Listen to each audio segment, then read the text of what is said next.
Hey y'all, welcome back to the garage. Today I'm going to be reviewing the K&N Air Charger intake system. I bought this 2 weeks ago. You may have caught the last video when I installed it. Put this on. I'm going to tell you some of the things that I like about this intake system and some of the benefits that I've seen. If you haven't caught that last video, this is the K&N part number 633090. I picked this up off of Amazon. It was $555. Not the cheapest cold air intake system on the market, but definitely not the most expensive. The very first thing that I liked about this intake system is that it's all carbon fiber. And let's face it, carbon fiber in 2020 is what chrome was in 1980.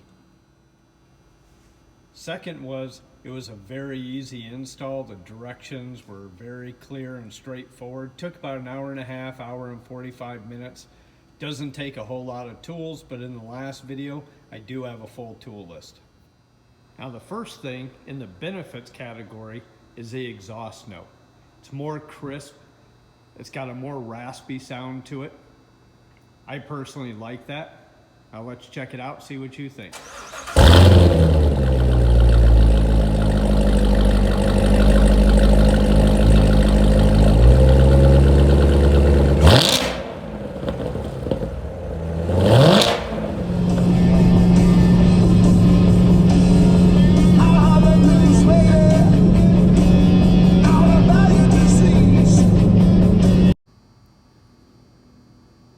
Staying on the benefits category, the second thing I noticed is a more immediate throttle response.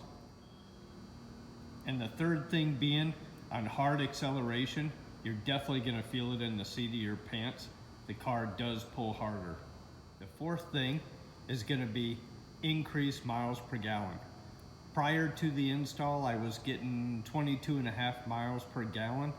After the install, and I did put 5,000 miles on this car in 2 weeks, that increased to 24.7 for an overall gain of 2.2 miles per gallon.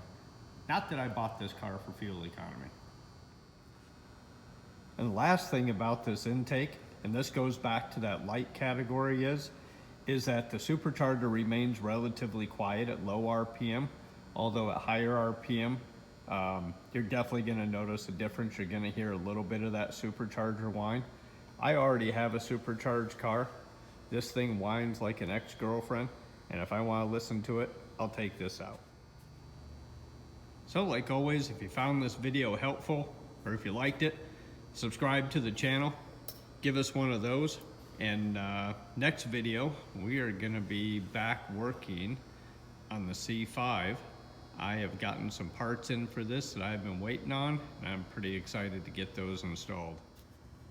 As always, thanks for tuning in. We'll catch you guys next time.